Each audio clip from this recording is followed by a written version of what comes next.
So I serve as the president of the International Order of the King's Daughters and Sons.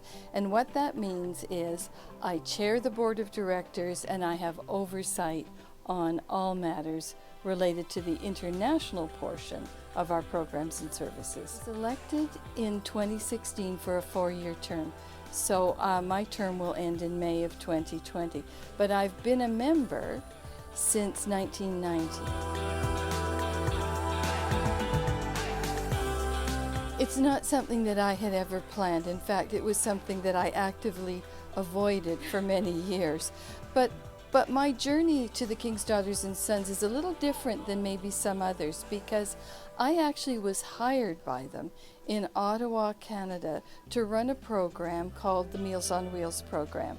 And I worked for them as the executive director of that program for 5 years. I was not a member at that time because I really felt that as an employee reporting to a board of the King's Daughters and Sons, I should just keep that boundary very clear. Then we were posted over to Germany for a few years, and when we came back, I thought, you know, those women that I reported to and who served on the board and who delivered meals, they were a wonderful group of women, and I really wanted to reconnect with them.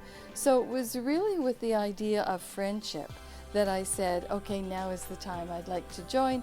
I'd like to be with this group of women. And so that's why my membership started in 1990. What I admired about this group of women is the way that they turned their faith into action. They weren't all from the same church. I didn't attend the same church that they did, but what we had in common was a real passion for trying to make our community a better place. And so in Ottawa, they were running a 70-unit not-for-profit apartment building. They were very active in the Meals on Wheels program. They had a house for children's aid children. So they were doing a lot of things that I thought were really important. Well, I think the thing that initially attracted me is the same thing that keeps me going. I think there is an incredible need in our communities for service-oriented work. And for Christian service-oriented work, it's wonderful. We cross denomination boundaries. We don't discuss theology. We discuss how can we be the hands and feet of Jesus in our communities. Every community does something a little bit different depending on the needs that they see. But here at the international level, every day I am grateful for the fact that we have the resources to bring college-age students here for programs. We can serve the clergy here. We have our own members here. We also can offer hospitality to visitors to Chautauqua. So every day I realize the precious value of what we can do in this community. And that works really well. That's the community developers' passion to walk alongside a community and find solutions, working with the people who need the solutions. But it makes it incredibly difficult to explain the King's Daughters and Sons in the largest context of what they do across various communities in the United States and Canada.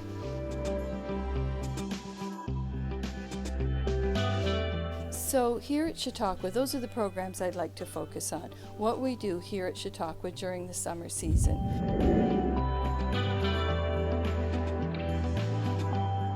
So one of our programs is called the Chautauqua Scholarship Program. It's really a program for college-age Christian students who want to go deeper in their faith, who want to do some personal development work, and who want to explore living in community.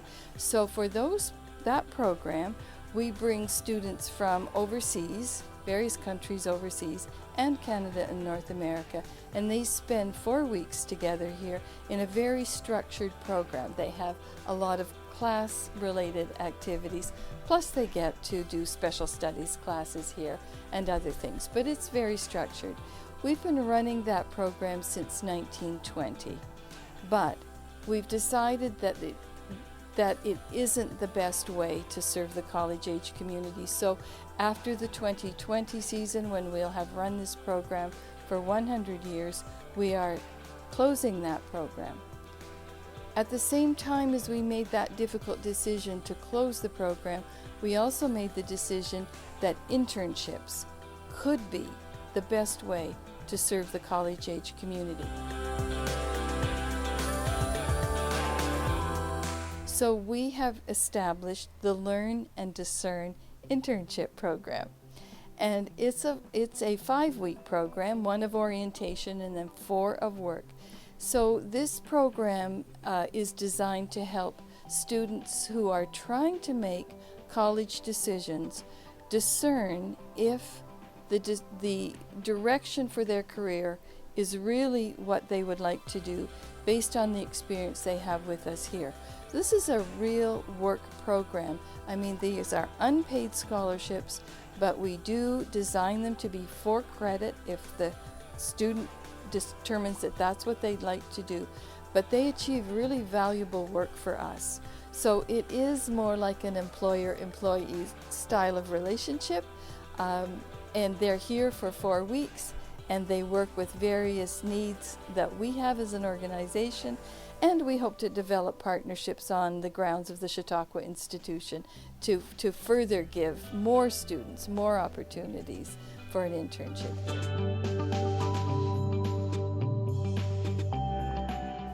We also offer Clergy Renewal Week. Now this grew out of a recognition in the about mid-2005 that there was a lot of stress and strain going on for clergy in churches, and we wanted to give clergy a place where they could just come, relax, hang out with each other, and so that's what we've been doing since 2007, and we've served over 200 clergy and their spouses. They come here. They can do all of the things that Chautauqua offers, or they can choose to do none. What we notice is they're all in the same business. They're all from different communities. They often have issues and challenges in common, and it's wonderful for them to have a group to share this with in a way that is completely confidential. That just happens as a result of the program. That isn't something that we particularly designed into the program. So, in addition to that, this Chautauqua institution is an amazing place to be, but it can be too expensive to find rentals on the private market. So what we do when our students and interns aren't using the houses, we offer them to the Chautauqua community, and we have visitors who book their stays with us, and they can afford, therefore, to be here. So it used to be said that Chautauqua was for preachers and teachers in its origin, and they're the very people who can't afford to come here anymore. So as part of the Denominational Houses Association, that's the issue we try to address. We welcome everybody to book with us.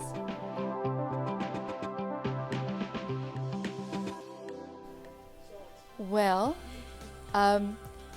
because of my background in teaching, I worked for other nonprofits, but I also spent a lot of time teaching at the community college level.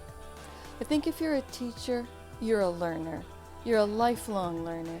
And so for me, the privilege of being able to go to the AMP every morning at 9:15 and hear some of the best preaching that America has to offer, and then to be able to go back into that AMP at 10:45 and hear lectures and discussions from some of the leading thinkers of our time, it's just wonderful for me.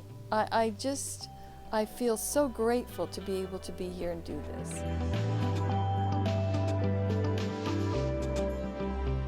I would just really like to make sure that people know that Christians of all denominations are more than welcome to join us, and that they should go to our website and take a look at it. They should contact us if they're interested. We welcome everybody, and we hope that everybody who reaches us feels welcomed.